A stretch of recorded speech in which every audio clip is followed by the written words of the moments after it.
Hello guys, hello Pisces, welcome dito sa aking channel, Palaran 888 Pisces. Welcome sa aking channel. Okay Pisces, habang nagdodraw ako ng iyong baraha, yung number na parang sumagi sa aking intuition is number 10. It's 10-10, is completion. So, nakikita ko sa iyo dito, wala pang barahang nilalagay. Siguro yung, kasi it's monthly reading to, general monthly reading for the February month of February.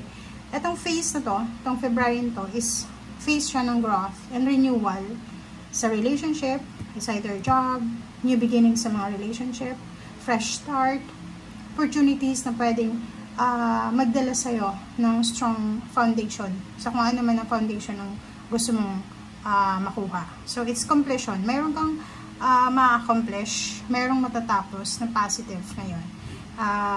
This February, it's new beginnings, opportunities, spiritual awakening and growth, positive thoughts and energies, encouragement and support, manifestation of dreams, good luck, good fortune.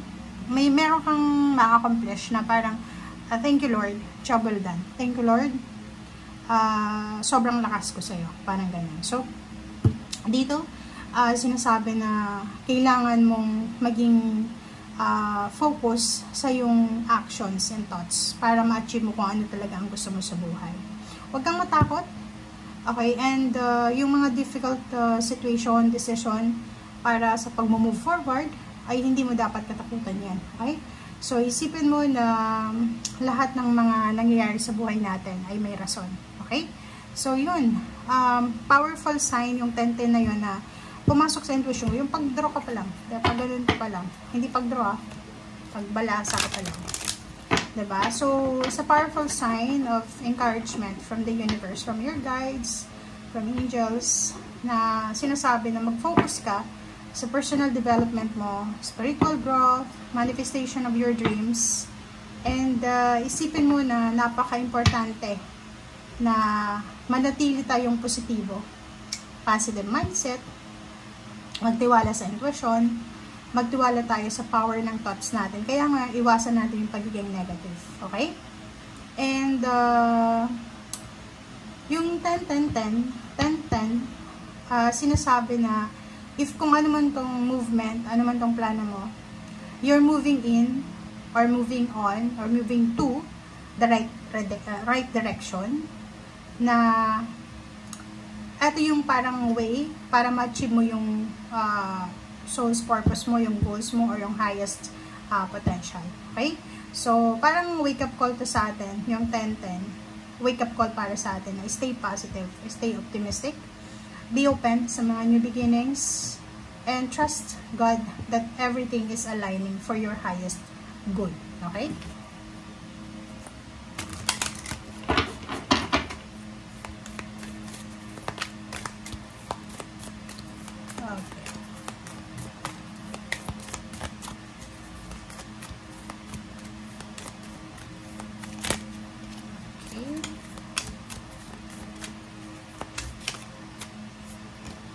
First card natin is reverse na Unakite. Oh, reverse siya. Okay. So, since it's reverse, sinasabi diyan sa'yo na marami kang pinagpipray. Diba? Marami kang pinagpipray, Pisces, na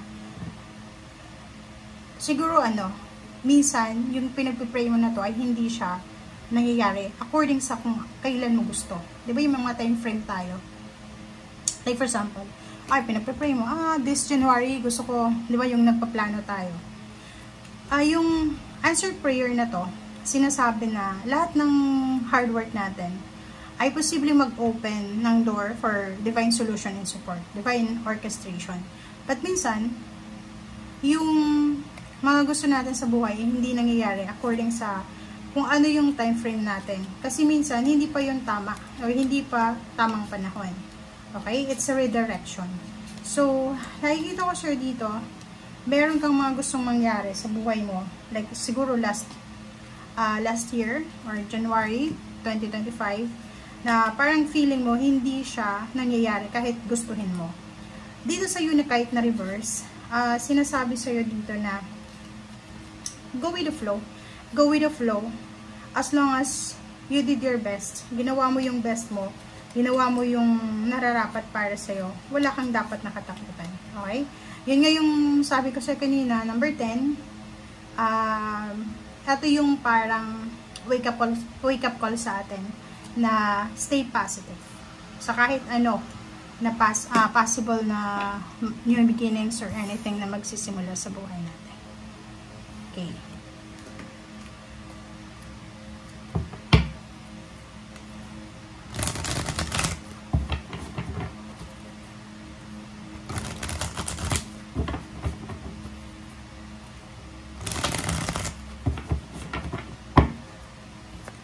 Okay, Pisces. Intuition. Wow. So, yun na nga. Sinasabi dyan sa'yo ng Barahan na kailangan mong makinig sa iyong intuition. If, for example, you're aiming for partnership, collaboration, transformation, or anything na pagbabago sa buhay mo, makinig ka sa sinasabi ng iyong intuition. Kasi yung intuition natin, hindi tayo niyan ipapahamak. Hindi tayo niyan ipupush sa mga bagay-bagay na hindi para sa atin. Okay? So, makinig ka. Okay? Sundin mo yung instinct mo, yung intuition mo. Kasi, yun yung tamang direksyon. Okay? Okay. Three of Swords. February to guys, ha? Queen of Pentacles. Okay. For the month of February, kung gusto mo daw na wag masaktan, since financial yung lumabas sa ilalim, sinasabi sa'yo dito na make sure na maging wise ka. Wise ka sa pag-spend ng iyong finances, ng iyong material na bagay, like money, tangible things. Wise ka sa pagmamanage neto, para hindi ka magsisi sa bandang huli. Para hindi ka, diba? So, nakikita ko sa'yo dito, by the end of January of 2025, going to February, maging maingat ka sa paglalabas ng pera. Maging maingat ka, okay? Kasi Nine of Swords, nakikita ko sir dito na pwedeng pag hindi mo masyadong na balance or hindi mo masyadong nabantayan yung finances mo, like for example, spending, party dito, party doon. Nako, Nine of Swords, magdadala yan sa'yo ng insomnia, sleepless nights. So, nakikita ko sa'yo dito na usaping pera siya. Kailangan mong maging matalino. Be wise. Okay?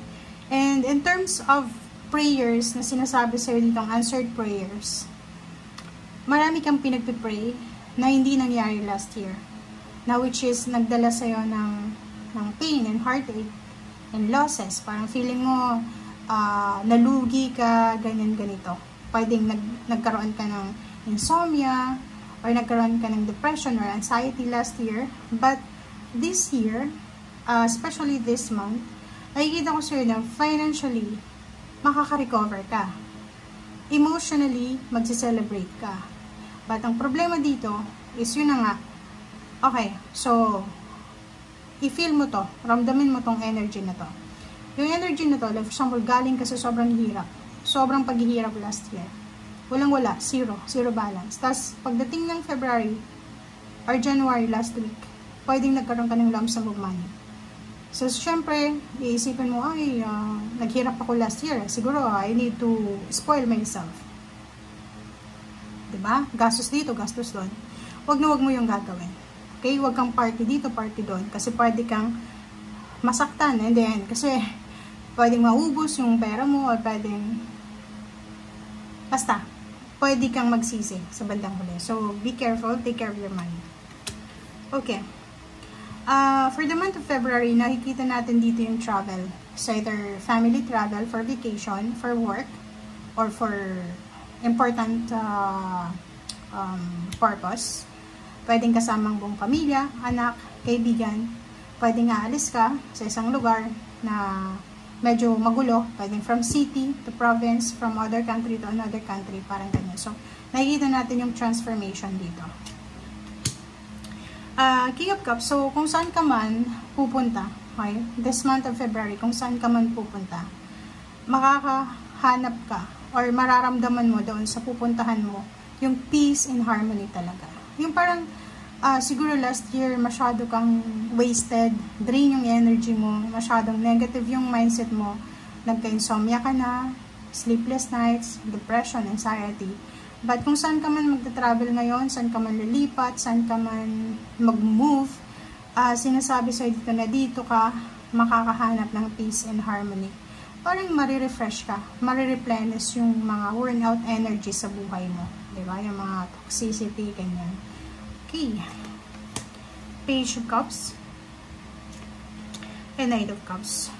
In terms of emotion, relationship, nakikita natin na maraming posibleng papasok sa buhay mo para mag-offer ng relationship. Intimate, pwedeng relationship intimate, friendship, maraming papasok sa buhay mo, gusto makipagkaibigan. Nakikita ko siya dito, be careful. Yun nga, diba? Be careful. Kasi pwede kang ma-scam, pwede kang maloko. Page of Swords, nakikita ko siya dito na mag-iingat ka kasi may Page of Swords tayo. Ang Page of Swords, siya yung sa lahat ng page, siya yung pinakaayaw ko kasi siya yung pinaka-maingay, magulo. So, nakikita ko siya dito, mag-iingat ka dahil siguro sa victory and success, pwedeng merong mangyayaring promotion, salary increase sa'yo, and may isang tao sa trabaho mo or business na hindi siya matutuwa. Pwedeng engage siya sa'yo. So, mag-iingat ka dito kasi pwede niyang guluhin, pwede kanyang siraan, pwede kanyang i-chismis, i-backstab, or ano. Okay? So, yun ang nakikita natin. And for Pentacles, ito yung message sa'yo, ito yung pinaka-energy. Make sure na bantayan mo yung ipon mo. Make sure na yung pera natin is nasa secured siya, stable, secured, and nasa tamang posisyon, nasa tamang lugar. Okay? Thank you guys. Bye!